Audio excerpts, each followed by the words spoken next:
chili and lemongrass. On the plate, the best mix of colour, texture and flavour. Welcome to the wild, fabulous world of Malaysian food, one of the yummiest and most intense on earth.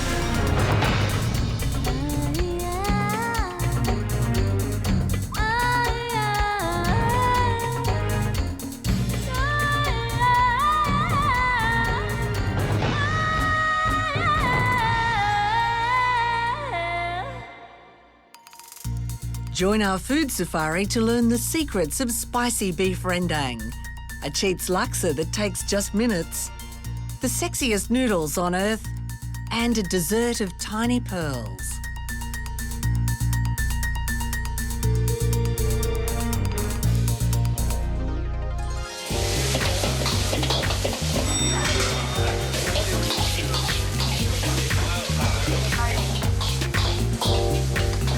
Malaysian food has so much variety. You know, you got the Chinese, the Indian, the Malay, the Portuguese has the influence in there, and the combination of spices is so immense. Penang-born Jess Ong is a chef in a 5-star hotel restaurant, but the food he loves comes from an earthier source, hawker stalls and his own kitchen. Oh, we think spice. We think about things that tickling your taste bud, you know, and just make your taste bud jump up and down with this hot and spicy thing. And chili is the main thing. Okay, this is a soy section. It's all different type of soy sauce. This one I use. That looks very thick. Yeah, it's thick. It's caramelized, right? So soy caramel, thick caramel sauce, and then you got the ketchup manis, right? In Malaysian they use a lot. Ketchup manis means sweet, and a lot of Malaysians use it in the rendang, sometimes in the marinade of the satay. You know, you got that nice sweet soy flavour to it. So you rarely use just one sort of soy sauce? You don't use one, you have plenty. This is a fried tofu. One of the main ingredients in laksa, gonna have the tofu. So the tofu itself becomes a sponge.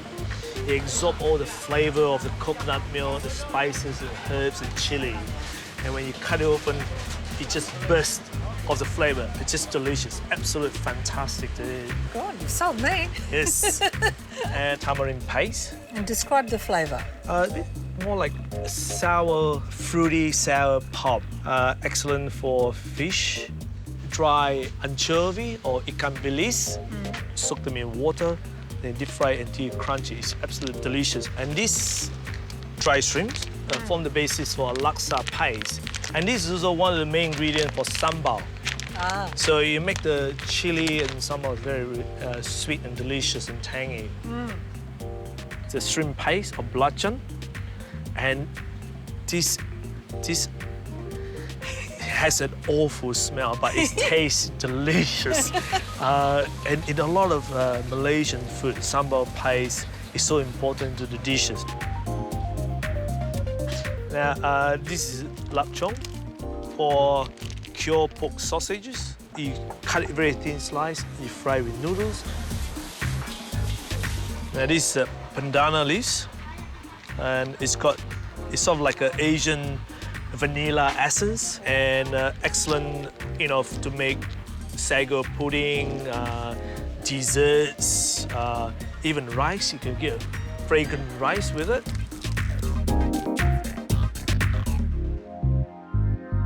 One of the hallmarks of Malaysian food is the combination of textures, tastes and temperature.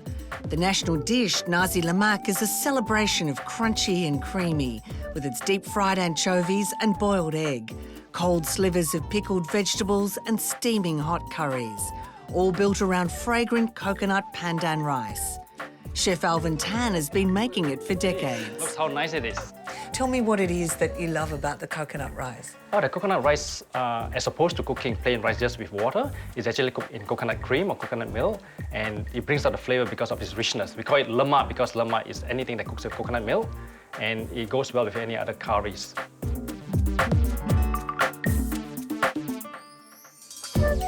So what sort of rice do you use? You can use just plain long grain rice, and you can just use jasmine rice too, to give it a bit of more fragrance. Just wash it. Alvin rinses 3 cups of rice to remove the starch. Just twice a couple of times will be good enough. Then adds 200 ml of coconut milk It's better when you open up the can, you give it a stir because some of the coconut milk will settle at the bottom. and an equal amount of water into a rice cooker. Nice piece of fresh ginger here. Not too much, just about. Normally we just measure like half a thumb size. Yeah, that's an easy measurement. Yeah. So just scrape off the skin off. Just bruise it a little bit. That's easy. Okay, yep. And you get a piece of pandan leaf. He splits the pandan leaf and ties it in a knot.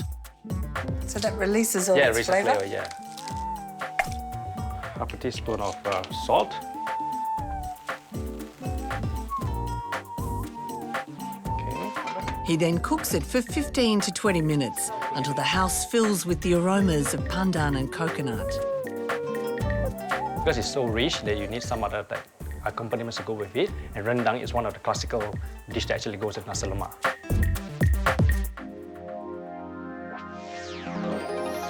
To make the most tender, spicy beef rendang, Alvin starts by removing some of the seeds from 6 dried chilies. And you like the dried chilli also because it has a raisiny flavour? Yeah, it's kind of raisiny and it makes it a bit hotter because it's been dried so that it's concentrated. Softens them with boiling water, ready to make a spice paste. So we're going to use about 2 medium-sized Spanish onions. We're going to use 5 cloves of the garlic. Next one we're going to use some galangal. So what you do is, the skin is quite tough. We're going to take off the skin. We're going to peel off the skin.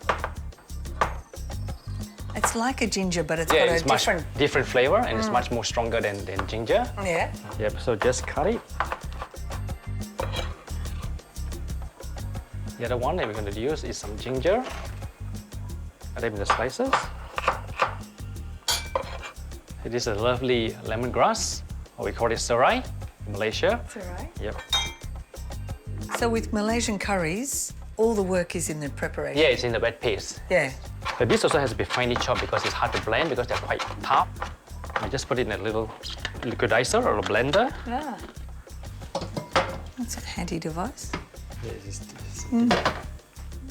is a dried chili, it got softened.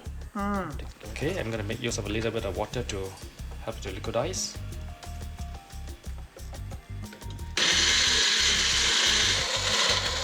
It's a very handy little gadget. Okay, that should be fine enough. You can just smell it, it's really fragrant.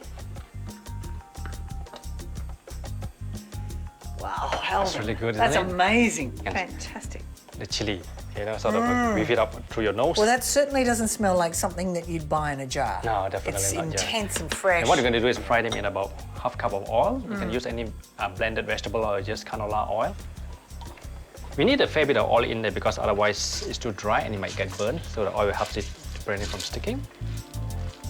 Okay, there's a turmeric leaf. Ooh. It's very fragrant. For rendang, you have to have the turmeric leaf. It's like give you the unique flavor in the rendang. So how many leaves do you use for For this rendang? one, we just use about 3/4 of it. Yeah. Okay, the other flavoring fresh herbs you're going to use is lime leaves, the kaffir lime leaves. Oh, lovely. And just roll it. Well, that's a good tip. Just give it a tight roll. Yeah. And then you just have to slice it thinly.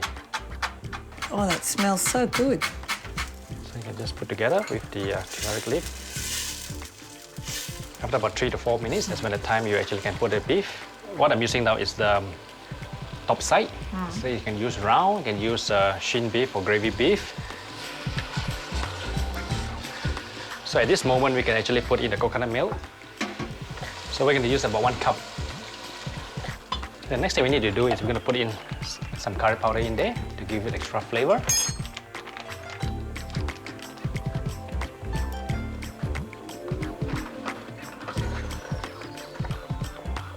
Okay, maybe you can put in the coconut in here. Then a key ingredient to the rendang, desiccated coconut dry toasted over a low heat. See, it started to get it's quite brown beautiful. pretty fast. Then it's ground and added to the rendang.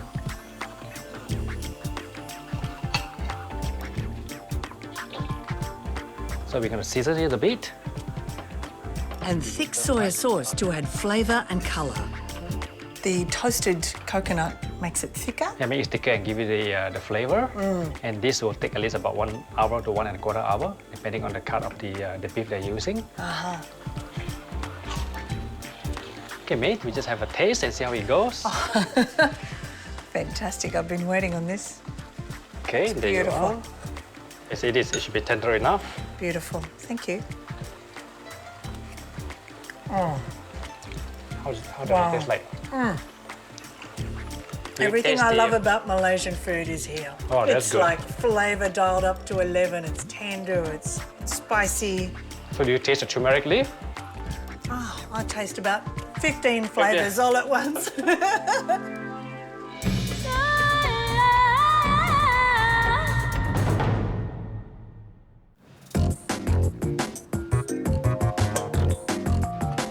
For sheer tactile pleasure, restaurateur Simon Goh says there's nothing quite as good as making Malaysia's favourite bread, thin as a whisper, flaky golden roti. Okay, this is the art of roti. The art of roti. And tell me how roti fits into the Malaysian food spectrum. Okay, if you don't feel like having rice, then you have roti. So Or- roti can scoop up curries. You know, and- the way we do things, Maeve, is like when we eat, we just say we just had a rice meal Okay. or a roti meal. Oh, you know? okay. So this is where it comes in. Now we're gonna have a roti meal today. I'd say so. It's looking good. Okay. So we have to be zoned in, and then we just flip it. So this way we are getting the bubbles to come in. So when a bubble comes in, it becomes flakier. Now we just a light sprinkle. What sort of oil do you That's use? just olive oil or vegetable oil. The only reason why we do that so that the roti can then fall easily. Wow. Okay, there you go. Thinner than paper. Yeah, it is. It's okay. So Wow. by pulling in the edges to make it into an envelope. The roti's cooked on a hot plate, then get some special treatment. Okay, Maeve, this is the trick. The trick. The trick.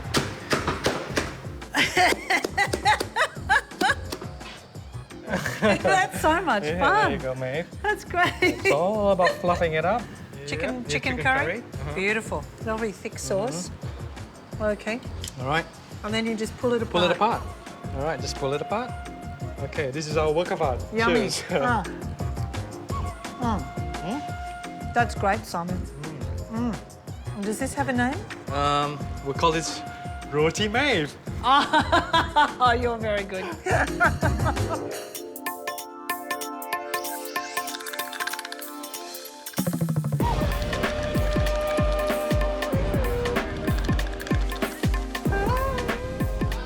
If there's one dish Australians adore, it's laksa, something architect Arian Mansour can whip up in 10 minutes. Well, it's sort of, everyone has this idea that laksa, you have about 1 billion ingredients that go in, and they do. Yeah. But you can get the paste, it's quite easy to throw them in. But, like with all sorts of different pastes, I sort of like to throw in a little bit of extra and just give that kick. Shallots, garlic, ginger. And depending on how spicy you want it to be, you put in a chili or two. You're gonna put in a little bit of dried prawns as well. And also, when you blend them, you're gonna add a little bit of water in there as well. All right, that's it. The next thing we're going to need to do is peel the prawns. Okay. Just before you actually start making the broth, you just sort of fry the skin for a little bit, get that flavour out of the skin. That's clever. It's got this great fragrance to it. And you can tell they're done when they turn red. So they're starting to turn red. Oh, that smells really nice.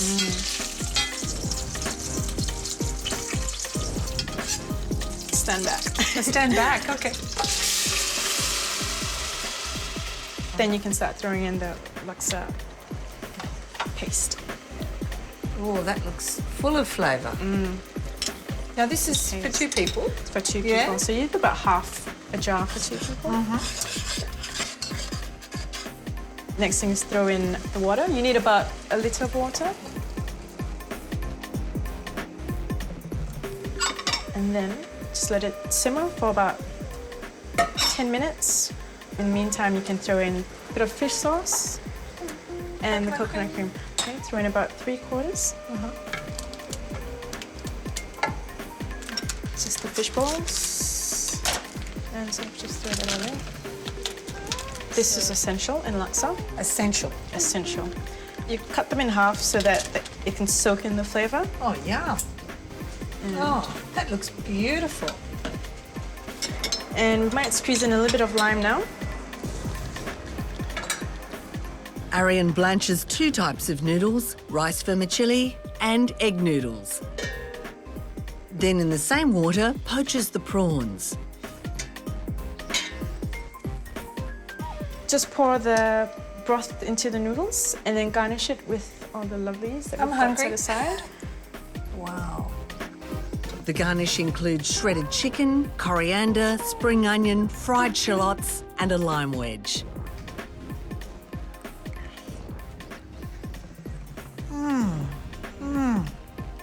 That is fantastic. I can't believe you did that so quickly. I'm glad you like it. It's beautiful. It's easy.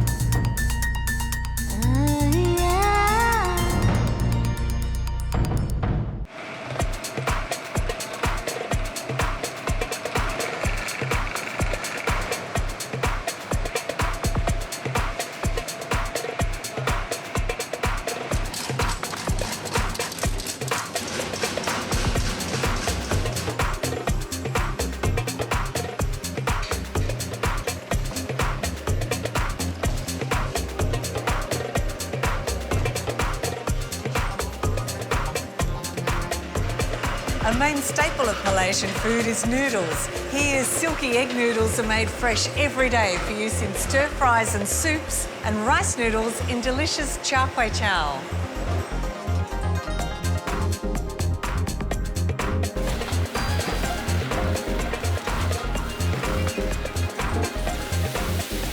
This is one of the famous favourite dishes of Malaysia. Malaysian hawker. You can find them in every corner of Malaysia. Hawker stalls or street food vendors in Asia use a wok and a fierce flame to caramelise the noodles and create a smoky flavour that devotees call the breath of the wok, a style of cooking becoming popular in Australia. Chef Jess Ong has developed a version of char kway teow that can be prepared at home. Always want to maintain the heat, and that's the thing about cooking fried kway teow. Always have that heat. To maintain the heat, the ingredients need to be chopped first. And a good tip from Jess is to heat the noodles for a minute in the microwave. The first thing I do, right, this lapchong, the sausages, fish ball now. I want to just brown these, get all this flavour in this one. This is shallots. Some garlic, crunchy garlic. Give it a little bit nice crisp amount. So this is amounts just for one person, eh? That's correct. For you. Oh, thank you. I know, by the way, this is your favourite dish, Maeve. So I know your favourite dish. It is. So we're cooking it just for you today. Great. All right? So you got that. Gotta See, that's work beautiful. quickly. There, look. Yeah, it's very Coming golden. good now. 1.5 handful, so just for you. Maybe a little bit more because you're hungry. Yeah, I'm a noodle girl. So you get that little bit of duck soya in there. Ah, And a bit of light soya. dark and light soy. Light and dark Beautiful. soya. Yeah. We're gonna cook some prawns on the side, right? So the prawn will still be cooking. Okay, the next one, we're gonna put eggs. Just half cook it. Don't want it to completely cook coated it. And then you quickly fold it. You can see that it's coming together nicely. Look at it. Beautiful. That looks really nice. Now, then you finish off bean sprouts. Gotta have the bean sprout. They give you a little bit of crunch to it. Garlic chive, lots of garlic chive. Alright. That's ready. Oh, nice and glistening, huh? Looks good. Wow, Jess, it's a masterpiece. Just like you find in a hawker store.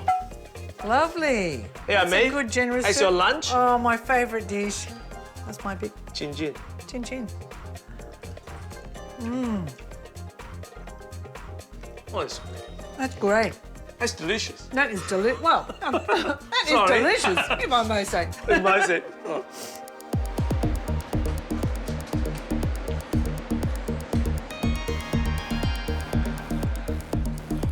Malaysia's answer to the cappuccino is tea tarik or kopi tarik. Milky tea or coffee poured from one jug to another, each time getting frothier and lighter.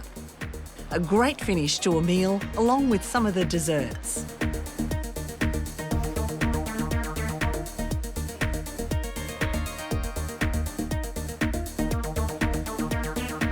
Malaysian sweets are as vibrant and colourful as the main courses, flavoured with pandan and coconut. They're silky, custardy and incredibly Moorish, and a lot of hard work.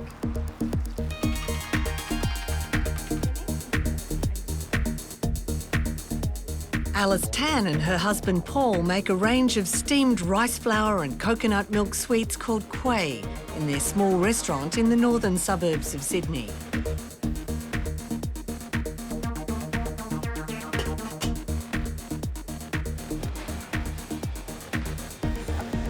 You find it relaxing? Not so much. It's hard work. Yes, hard work. It's a very skill to it. Okay. Yeah. Try it. Wow, it's good. There we go. How about that? You have to put into the steamer and steam it for 5 minutes, then ready to eat. When you see somebody bite into it and say, oh, yum, you know, then you know that it's perfect.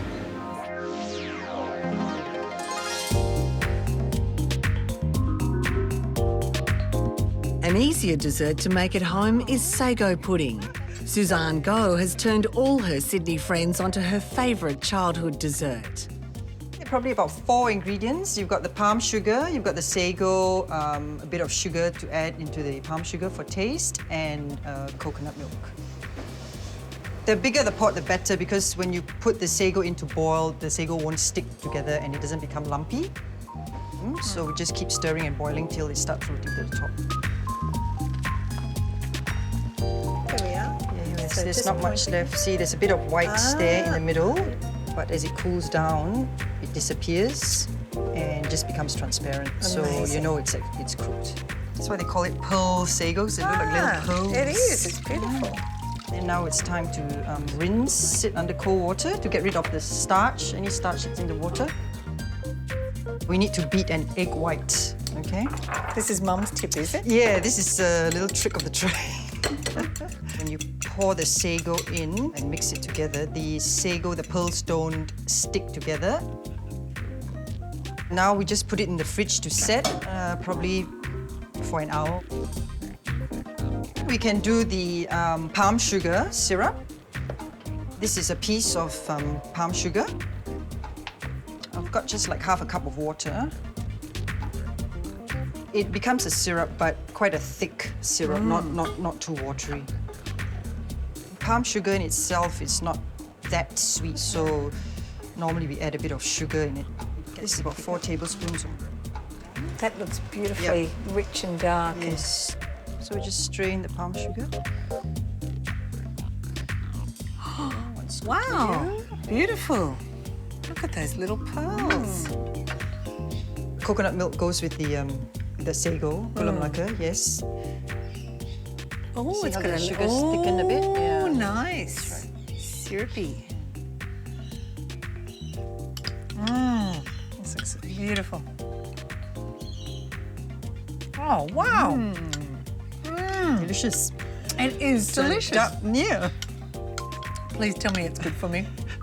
Oh, it's very healthy. Healthy, Maeve, very healthy. On our next safari, the fire and passion of Portuguese food, from an easy barbecue version of the famous chicken to a deliciously wicked dessert. Mine is very high.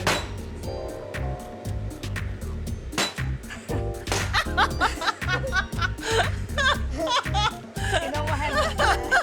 It looks easy, isn't it? You made it, oh yeah. Yeah, because you know Oh. probably you press it too I hard. pressed it too hard. Too deep, yeah. Oh. So it's still good.